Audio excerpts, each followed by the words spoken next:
Bienvenidos a Última Hora Colombia. Yo soy Mireia López, periodista del medio de comunicación con mayor interacción e impacto en redes sociales de todo el país, con 1,7 millones de seguidores. Saludamos a toda la audiencia de Última Hora Colombia hoy para hablar sobre el rechazo a la nueva Constitución en Chile. El pasado domingo 4 de septiembre, los votantes chilenos rechazaron por amplia mayoría la propuesta de la nueva Constitución que hace 2 años habían aprobado redactar. El hecho representa la primera gran derrota política para el presidente Gabriel Boric, quien ha convocado un diálogo nacional que retome el itinerario constituyente y incluya a todos los sectores, tanto políticos como civiles. En esta entrevista hablaremos de las causas del rechazo a la nueva Carta Magna y qué posibles escenarios se abren ahora para Chile. Para ello contamos con el conocimiento de Manuel Rairán, docente de la Universidad del Externado y experto en geopolítica, seguridad internacional y resolución de conflictos. Bueno, yo creo que hay unos elementos coyunturales y otros estructurales. Quiero empezar por los estructurales. Creo que la situación de Chile, pues es una muestra un poco de desconcierto de lo que se venía evidenciando desde el año 2019 con el estallido social, luego con el plebiscito y luego con la elección de los miembros de la constituyente. Y es que es un elemento estructural en el sentido que, primero, tenemos que entender que Chile se encontraba en tres posiciones en 2019. Una era reprimir, redistribuir o negociar un cambio institucional. En 2019 se decidió por la última, negociar un cambio institucional, y ese cambio institucional se iba a gestar en el marco de un estallido social y un inconformismo de la sociedad chilena, que no solamente pasa en este país, el descontento y de los movimientos sociales se está emergiendo en los diferentes países, tanto en vías de desarrollo como países desarrollados. Y esto pues se debe en últimas a una crisis dentro de la democracia, el descontento de la ciudadanía sobre el sistema democrático liberal. Esto ha articulado con un sistema productivo capitalista que no ha logrado cumplir las expectativas que la ciudadanía tenía. En ese sentido, digamos que uno de los elementos es el estallido social. El segundo que me parece pertinente es que de los 155 miembros que fueron elegidos para la Convención Constitucional, 103 no tenían una militancia de política tradicional, es decir, que 105 de estos 155 no tenían un partido político. Eso pues evidencia también, muestra el resquebrajamiento del sistema de partidos políticos en Chile, y que obviamente eso iba a generar una cierta dificultad porque ya realmente la política no se iba a realizar, y los trámites de los antagonismos de la política no se iban a desarrollar a partir de los partidos políticos con unas marcadas ideas, sino por el contrario por unos líderes individuales, muy parecido a lo que sucede pues en los diferentes ámbitos de las sociedades, en el que la individualización del ser es una expresión en su máxima, se expresa en su máxima eh, imagen, ¿no? Y pues claramente este proceso de la Convención Constitucional pues fue también una muestra de esto. De estos 103 miembros que no tenían una militancia, pues claramente presentaban una propia visión, claro, representaban algunos movimientos sociales, pero que en efecto, pues digamos, no lograron canalizar, y que tampoco tenían la experiencia para poder tramitar este tipo de asuntos y de antagonismos a través de, pues digamos, de consensos. Digamos que yo creo que eso es un elemento que me parece bastante importante, y es el tema estructural. Yo creo que ya el elemento coyuntural hace referencia a ese cómo se dio esa constituyente y cómo se expresó hacia los medios de comunicación, que aquí pues encontramos muchísimas fallas. Dentro de esto, pues digamos que encontramos en primera instancia que el documento, si bien fue construido por una convención, creería yo, de lo más democrática, ¿no? En donde estaba una paridad de género, donde estaban incluidos las comunidades indígenas, inclusive el 5% también de personas en condición de discapacidad. Uno podría decir que era una convención completamente democrática y que reunía todos los aspectos alternativos y democráticos para construir un documento que pudiera abarcar a los diferentes sectores de la sociedad. Sin embargo, el documento, bien o no, quedó más hacia una inclinación, si lo queremos ver de esa manera, más hacia la izquierda, y que claramente terminó abarcando elementos que iban en contravía de elementos identitarios de la ciudadanía. Digamos que el chileno sí quiere un cambio constitucional, esa constitución de 1980 de Pinochet, pero no una refundación del Estado. Y yo creo que aquí es uno de los elementos que me parecen también que es coyuntural y a la vez estructural, y es que quieren una modificación, pero no una refundación del Estado chileno.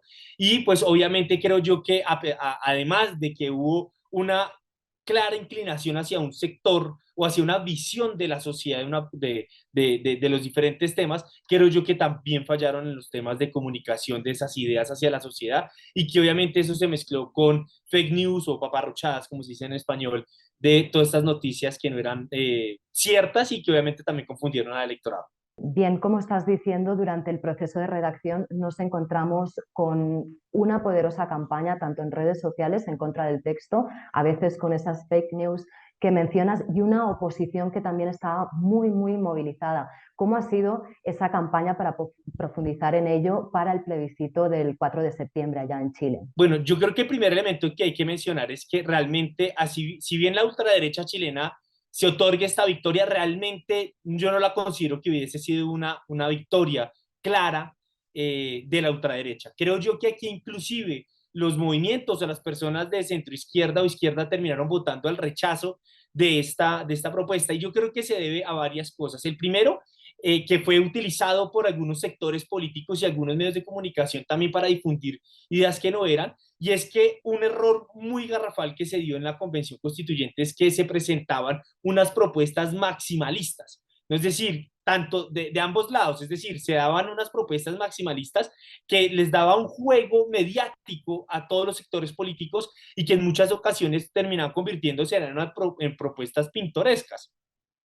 Por ejemplo, la convención proponía disolver los poderes del Estado y reemplazarlos por órganos asamblearios. Claramente eso pues es una máxima de algunos de los sectores políticos que ven que la organización política de una sociedad tiene que darse no a través de la concentración de poderes del Estado como el Senado, sino por el contrario consideran que lo legítimo son asambleas.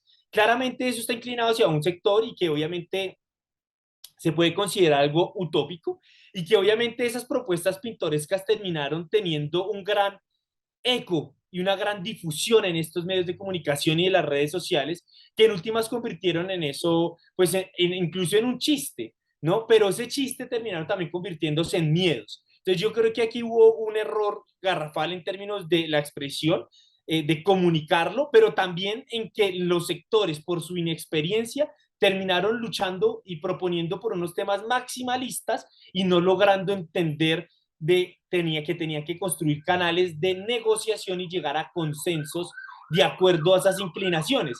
Y que yo creo que además, y con eso termino este punto, es que los constituyentes no entendieron que más allá de ver el Estado o la organización, los mínimos políticos organizacionales de un país inclinados hacia un país, olvidaron que lo que estaban construyendo eran los principios básicos y mínimos para el funcionamiento de una organización de la ciudadanía que tendría que tener juego tanto de la derecha, la izquierda como el centro.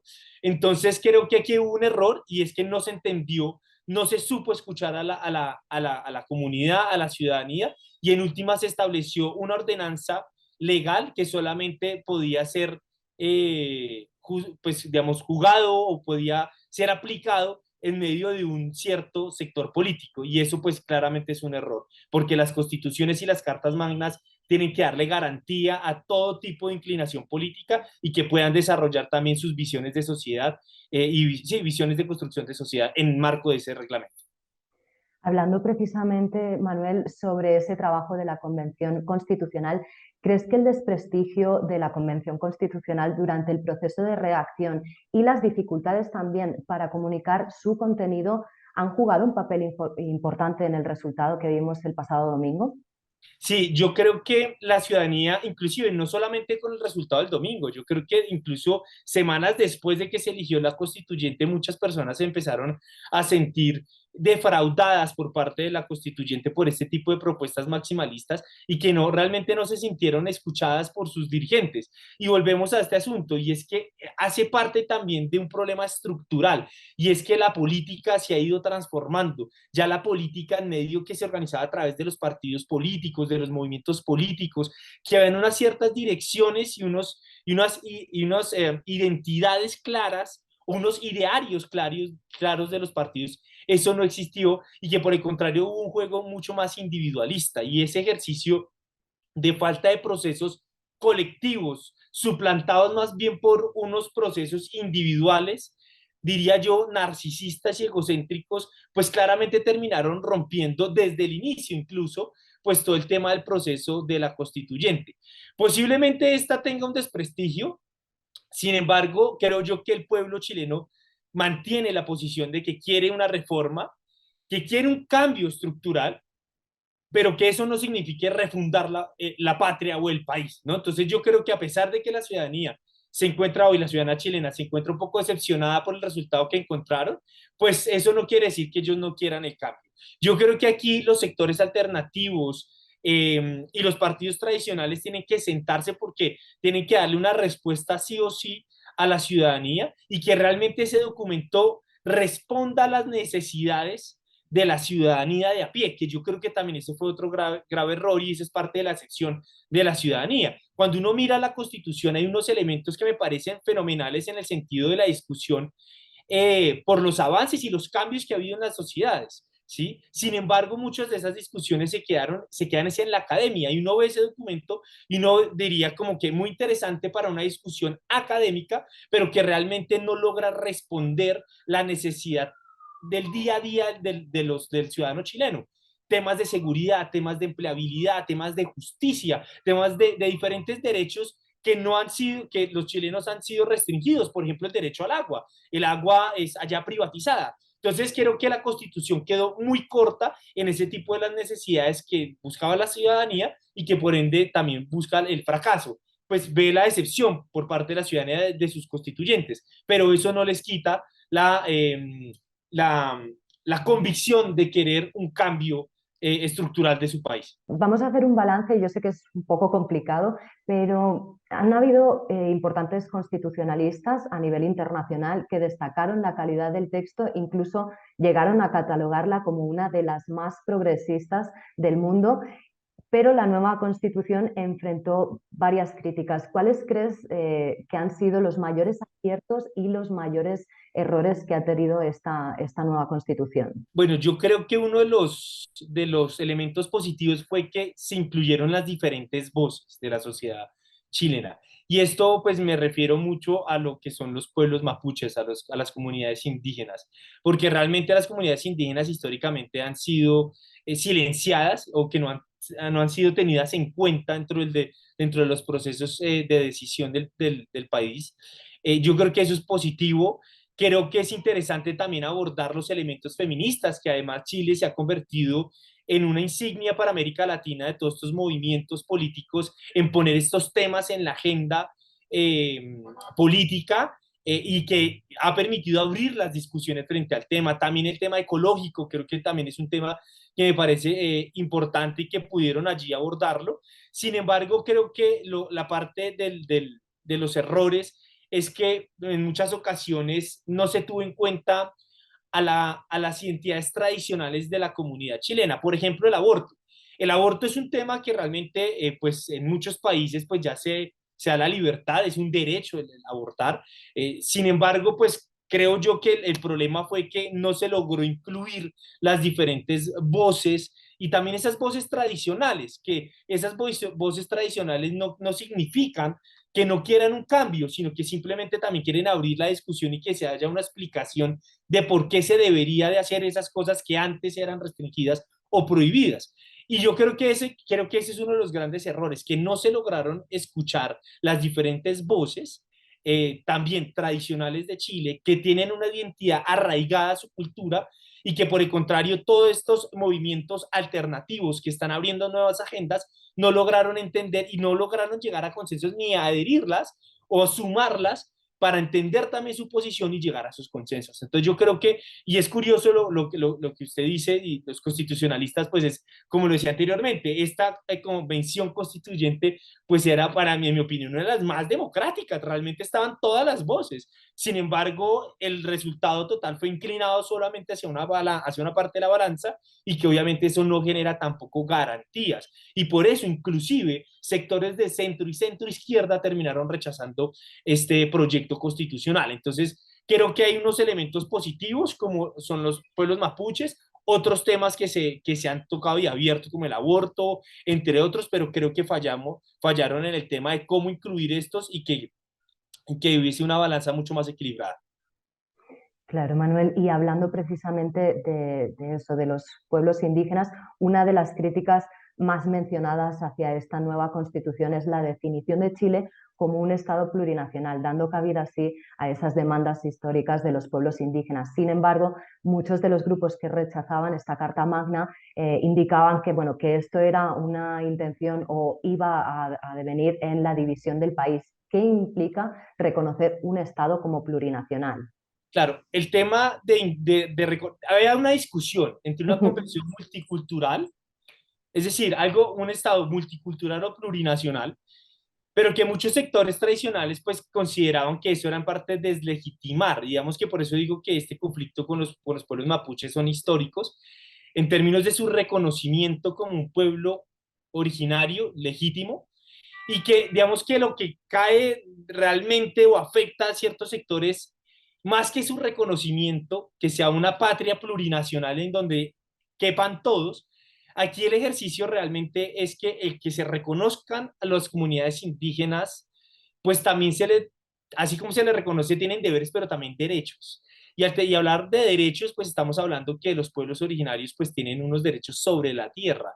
Y claramente esto ha agudizado el conflicto, por ejemplo, en la Araucanía, que existe actualmente sobre los territorios, que los mapuches exigen que son sus territorios y que obviamente los terratenientes y sectores políticos tradicionales no los reconocen, porque en últimas reconocerlos es en últimas también otorgarles terreno, terreno que ha sido adquirido por élites políticas y económicas tradicionales y que claramente ese reconocimiento tendría una afectación como tal a sus intereses patrimoniales y económicos. Entonces, ese es el punto crucial y por eso es que hemos evidenciado inclusive que durante los últimos meses se ha agudizado el conflicto armado en esta región de Chile por esa falta de reconocimiento y por falta de esa falta de reconocimiento, pues claramente de unos derechos adquiridos por parte de los mapuches que el Estado y ciertos sectores políticos no lo quieren reconocer porque perderían patrimonio y recursos. Claro, Manuel, otras de, digamos, de los temas incluidos en las propuestas, en la propuesta constitucional son la reelección presidencial, el sistema de justicia, en el que se incluiría, por ejemplo, el respeto por los sistemas de justicia propios indígenas y también la eliminación del Senado. Estos son algunos de los temas de la Constitución, de la nueva Constitución, que mayor animadversión han causado entre la ciudadanía chilena. ¿Por qué? Bueno, digamos, en parte se debe a, como lo decía anteriormente, eran propuestas maximalistas. Muchas de esas propuestas maximalistas rayaban con un poco con lo utópico, ¿no? Es decir, eliminar el Senado es,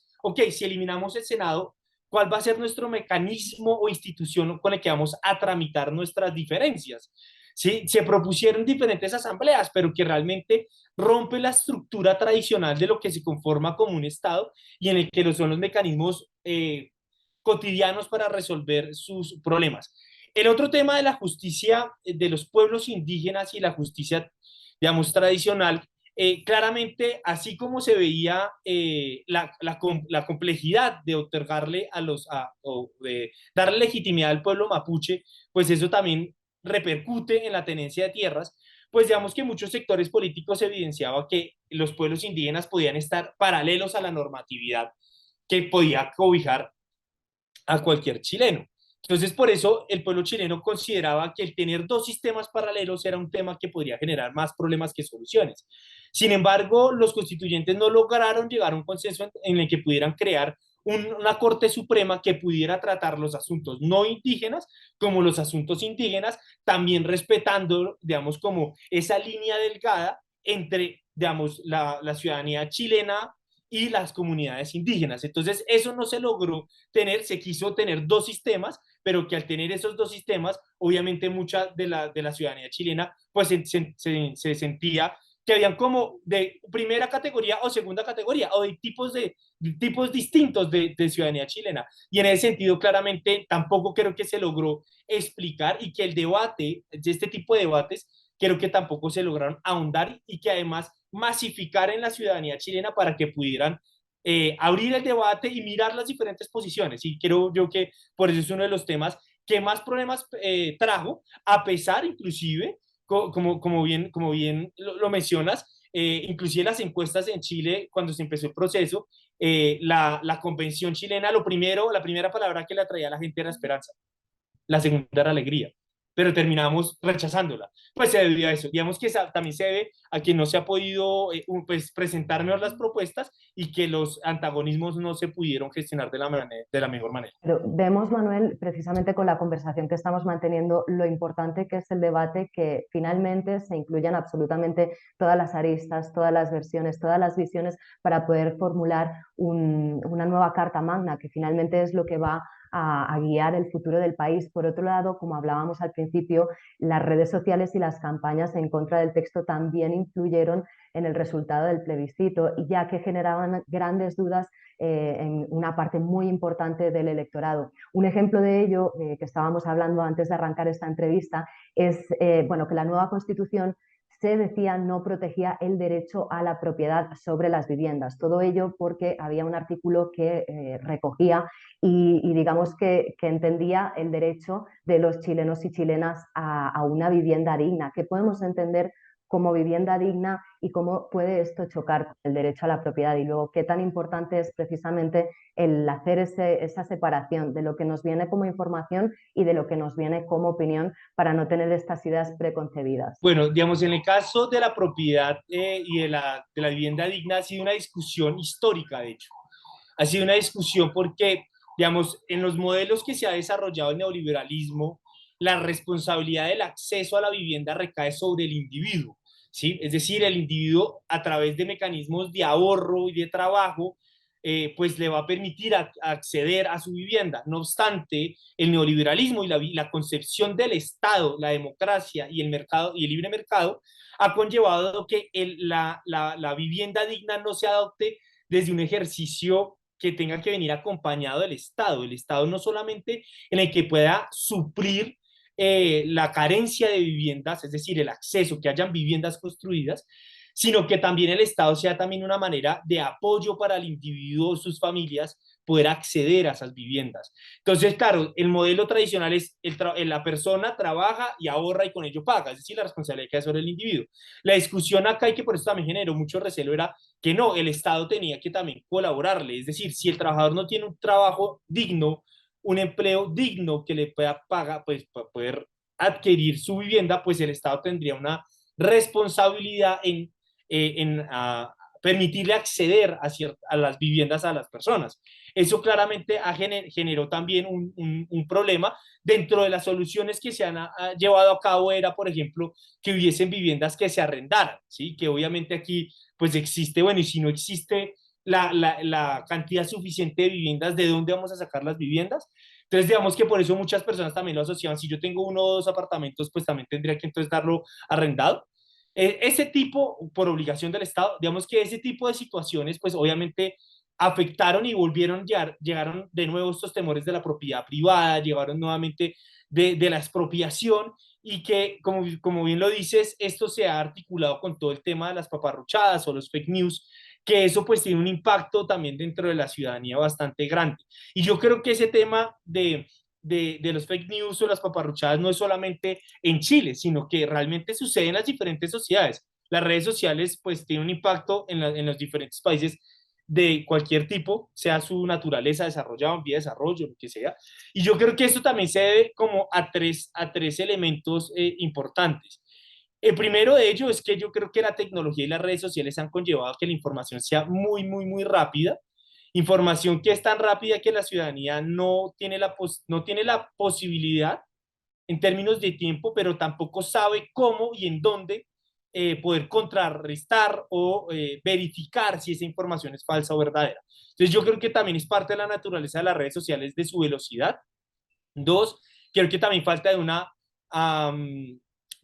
falta, ausencia de educación por parte de la ciudadanía y los usuarios de las redes sociales para identificar dónde está la verdad o no, o dónde pueden mirar el parangón si es verdad o no, ¿no? Yo creo que eso es. Y el tercero es que las redes sociales tienen un tema bastante complejo, y es que, por ejemplo, Twitter en especial Y creo yo, pues que permite tres elementos fundamentales. Uno, que no es el espacio adecuado para resolver los antagonismos. No sé, 150 caracteres, 230 caracteres tiene Twitter, ahora no recuerdo. No son suficientes para uno esgrimir sus ideas o contrarrestar al otro, ¿no? Entonces yo creo que tampoco es el mecanismo. Lo segundo es que las redes sociales también permiten ver a las personas, considerar al oponente como un enemigo y no como un adversario. Y lo ve como un enemigo y como enemigo no puedo hablar, sino debo insultarlo. Por el contrario, si viéramos a la persona, al oponente como un adversario, podría yo contrarrestarlo con mis ideas, pero no desde un debate individual, ¿no? Y yo creo que un tercer elemento fundamental que en las redes sociales y que sucedió, yo creo que en Chile y que va a pasar en diferentes sociedades, es que las sociedades realmente desean un cambio, pero no saben cuál cambio y tampoco saben aterrizarlo. ¿Queremos un cambio? Sí. ¿Cómo hacerlo? Ni idea. ¿Cómo volver ese inconformismo en un lenguaje común que nos incluya a todos? Es difícil. Y vuelvo a reiterar, 103 de los 155 miembros, pues eran personas inexpertas dentro de la política. Eran personas activistas, sí, muy bien. Sabían organizar una manifestación, sabían hacer sus performances, tenían las ideas claras, pero de allí a sentarse a una política tradicional, por decirlo de alguna manera, pues es difícil. Y muchos de, y por eso decía, iniciaba pues esta intervención o en esta entrevista de un problema estructural. Y es que la democracia y la ciudadanía no sabe cómo tramitar esas diferencias, ¿sí? Y no se logran tramitar porque los partidos ya no existen o no tienen esa fuerza y que además el ejercicio individual también se convierte en un show. Entonces, también todos estos líderes convierten la constituyente en un show para mostrar qué es lo que están haciendo. Y por eso creo que también fallaron los constituyentes y los medios de comunicación. También sirvió eso como un ejercicio de generar rating y que obviamente no se entendió a la población. Por último, yo quisiera terminar que no puedo dejar pues, de lado una situación que me pareció compleja, que no era solamente los videos que se producían y se rotaban en Twitter, en las diferentes redes sociales, sino no hay que olvidar, por ejemplo, en un evento en Chile, en donde unas personas se subieron a una tarima y pues hicieron, ¿no? Se metieron la bandera literalmente de Chile por el ano. Eso realmente, pues, por más alternativo que tú seas, realmente hay unos límites y que eso claramente a la sociedad generó cierta repulsión. Entonces yo también creo que ese tipo de situaciones terminaron hundiendo la constituyente. Manuel, veíamos como muchas precisamente de estas performances o incluso la interpretación que se hacía de la abolición de muchos de los símbolos patrios había perturbado también bastante a la población chilena en cuanto a la aprobación de ese texto. Pero yo sé que podríamos estar todo el día hablando de ello porque estamos hablando del texto que va a conducir un país, pero para que no nos extendamos más tenemos que ir hacia el futuro, tenemos que mirar hacia adelante. ¿Qué posibles escenarios le auguras tú o ves tú que son posibles ahora mismo para Chile? Bueno, a mí me parece muy interesante una cosa, y es que pareciese como una contradicción. Todo este proceso es una contradicción en sí misma, ¿no? Estamos con esperanza y alegría lo que nos producía la constituyente, pero la rechazamos. Era una convención constitucional para mí de las más democráticas, pero decimos que no. Tuvimos todas las voces allí, pero dijimos que no. Y esta situación, creo yo, inclusive el domingo habían cuatro posturas en el debate antes de las elecciones, antes de esta elección. Era aprobar una, dos, aprobar para reformar, tercera, rechazar, y la cuarta era rechazar para renovar. Si uno se da cuenta en estas cuatro posturas políticas antes de la votación del domingo, en las cuatro hay un mensaje claro, y es que la sociedad chilena quiere cambio. Es decir, así la rechazamos, pero la vamos a renovar, o la aprobamos, ¿no? Yo creo que hoy quedaron de esas cuatro posturas dos. La rechazaron, ya quedó rechazada, y queda la rechazar para renovar. Yo creo que hoy tiene dos caminos. La primera es que Gabriel Boric pues reconoció su fracaso y yo creo que eso es muy importante entre una democracia, reconocer las fallas. Esto pues conllevó a un cambio de gabinete, que ya lo hizo. Ministra de Interior fue una de las más, digamos, afectadas allí, pues claramente porque no logró la unicidad alrededor de esta propuesta de la Carta Magna. Yo creo que hay dos. Una, continuar con la reforma, con una nueva constituyente, Hasta el momento, digamos, los sectores políticos ya se sentaron a dialogar con Gabriel Boric, pues digamos, el día de hoy. Se quedó claro que ellos van a mantener la propuesta de la decisión del 2020 del sí. 78% dijo que sí. Y digamos que eso es interesante porque partidos de todo tipo de enfoque están de acuerdo con ello. Entonces, hay dos, y se continúa una nueva elección de una constituyente o se hace vía Congreso. El problema de cualquiera de estas dos decisiones, sea a través de una reforma política estructural, a través del Congreso, no creo que vaya a modificar lo que quiera la ciudadanía, porque es mantener la Constitución de 1980, y eso generaría un desgaste también para Gabriel Boric, que ya la tiene, porque él asoció su gobierno con la Carta Magna. El éxito de su gobierno la asoció con la Carta Magna. Falló. Y si lo vamos por el otro camino de hacer una nueva asamblea constituyente, pues también tiene un desgaste. Pero yo creo que hay sectores políticos, tanto alternativos, de centro y centro izquierda, que han aceptado, han recibido la autocrítica y se han hecho la autocrítica y que creo yo que están dispuestos a dialogar. De hecho, me pareció importante esta reunión que se desarrolló el día de ayer o hoy con Gabriel Boric, porque todos los sectores políticos son conscientes de la situación y que están buscando llegar a un consenso. Y yo creo que eso es lo más positivo y que Gabriel Boric no creo que le quede difícil realmente. Si uno mira la trayectoria de Gabriel Boric, ha sido un hombre, un joven que se ha construido a través de los procesos, desde el movimiento de los pingüinos hasta el movimiento universitario, ¿no? Y creo que ese bagaje le permite a él crear mecanismos y procesos de diálogo. Ojalá que este segundo intento, que va a tener un desgaste político para el gobierno, ojalá que la logre. Bueno, Manuel, yo creo que hemos intentado abordar la mayoría de los temas. Repito, es muy complicado más cuando se trata de la Carta Magna, pero bueno, así podemos entender un poco más sobre el proceso constituyente en Chile. Igual siempre quedan cosas en el tintero, reitero, pero muchas gracias por darnos este espacio, por regalarnos un poco de tu tiempo y por compartir pues todos tus conocimientos sobre el tema. Mirela, muchísimas gracias a ti y a Última Hora por. Nos despedimos también de la última hora, de la audiencia, perdón, de Última Hora Colombia. Gracias por acompañarnos. Nos vemos muy pronto con más entrevistas sobre temas de relevancia nacional e internacional.